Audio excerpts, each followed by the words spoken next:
हमारे भारत देश की सुरक्षा का सवाल है। सीमा हैदर की बातों से यह लगता है कि वह 5वीं पास नहीं है, बल्कि उसने एक अच्छी एजुकेशन ले रखी है। सीमा हैदर का कहना है कि जब मैं 7 दिनों के लिए भारत की जेल में गई थी तब वहां पर मैंने इंग्लिश सीखी थी। और सबसे बड़ी बात यह है कि सीमा हैदर के द्वारा यह कहा जाता है कि मैंने पबजी पर सचिन से बातचीत करना शुरू किया था, लेकिन 2020 में सरकार ने पबजी पर बैन लगा दिया था।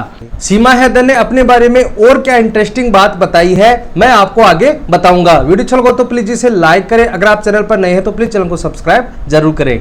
कई लोग तो सीमा हैदर को वीर जारा जैसी स्टोरी बता रहे हैं और कई लोग उसे भारत की नागरिकता दिलाने में लगे हुए हैं। सीमा हैदर से जो भी बात पूछी गई है वो सारी बनावटी लगती हैं। कुछ बातें ऐसी हैं जिन्हें हमें गौर से समझना होगा। 17 जुलाई 2023 को यूपी एटीएस ने उन दोनों को गिरफ्तार कर लिया, सीमा हैदर और सचिन को। और नई बातें कौन सी सामने आई है, इसमें आईबी ने सीमा हैदर से क्या पूछताछ की है, वह ध्यान से सुनना। इस बात को आप गौर करना। सुनने को यह मिल रहा है कि जब जो सीमा हैदर थी वह पाकिस्तान से नेपाल आई, फिर नेपाल से भारत की सीमा में वह प्रवेश कर गई। तो कहने का मतलब यह है कि कहीं पर भी उसे रोका नहीं गया। और अपने से कई साल छोटे जो सचिन है उससे मिलती है और कहती है कि हमारी पबजी से बातचीत होती थी, लेकिन सरकार ने 2020 में पबजी को बैन कर दिया था। तो ये समझने वाली बात है। सभी मीडिया और पत्रकार वाले उसकी एक हीरोइन की जैसे इंटरव्यू ले रहे थे। पुलिस, खुफिया एजेंसी, रो और सुरक्षा बल सभी वहां पर मौजूद थे, लेकिन एटीएस ने उसे 17 जुलाई 2023 को गिरफ्तार कर लिया।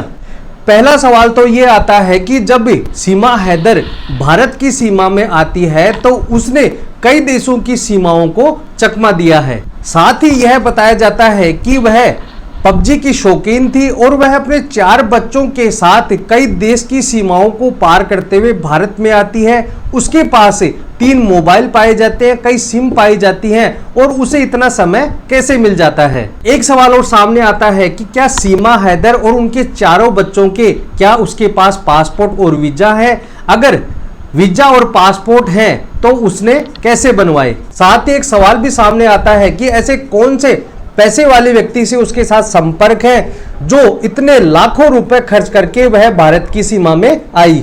एक बड़ा सवाल और सामने आता है कि सीमा हैदर हिंदी भी बोल लेती है, अच्छी इंग्लिश भी बोल लेती है, लेकिन जब वह बोलती है तो लेकिन जो उर्दू के शब्द हैं उसके मुंह से बिल्कुल भी नहीं निकल रहे हैं और कैमरे के सामने वह बिंदास इंटरव्यू दे रही है। एक सवाल खड़ा होता है कि जब दूसरे देश से भारत देश में एक महिला आती है, उसके चेहरे पर बिल्कुल भी सिकन तक नहीं है, उसे किसी भी प्रकार का डर नहीं है। वह आते ही साड़ी पहनती है और हिंदू धर्म ग्रहण कर लेती है, लेकिन उसके चेहरे से बिल्कुल भी डर नहीं झलकता है। एक उदाहरण के तौर पर मान लीजिए कि हम कहीं दूसरी जगह या दूसरे देश में जाते हैं और किसी नई जगह को देखकर हम यह सोचते हैं कि यहाँ पर हम सुरक्षित हैं कि नहीं।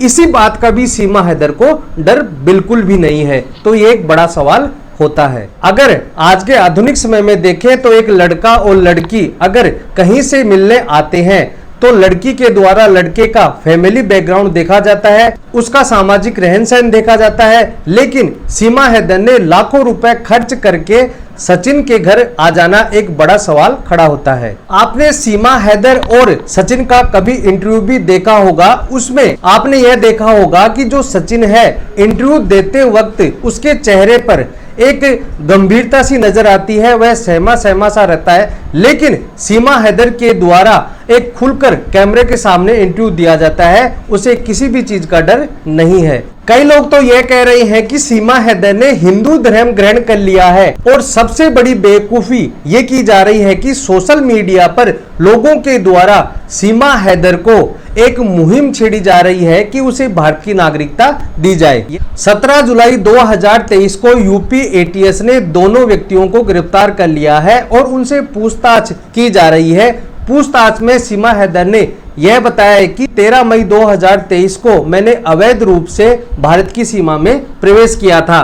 साथ ही जो सीमा हैदर का पति है वह एक सऊदी अरब में रहता है। सीमा हैदर ग्रेटर नोएडा के कस्बा रघुपुरा में रहने लग गई थी। अब सीमा हैदर पर लगातार पाकिस्तानी एजेंट होने के आरोप लगाए जा रहे हैं। सीमा हैदर ने यह भी कहा कि 2019 में मेरे पति ने मेरे को छोड़कर सऊदी अरब चले गए थे, उनका नाम गुलाम हैदर है, वह मेरे साथ बहुत ही ज़्यादा मारपीट करता था।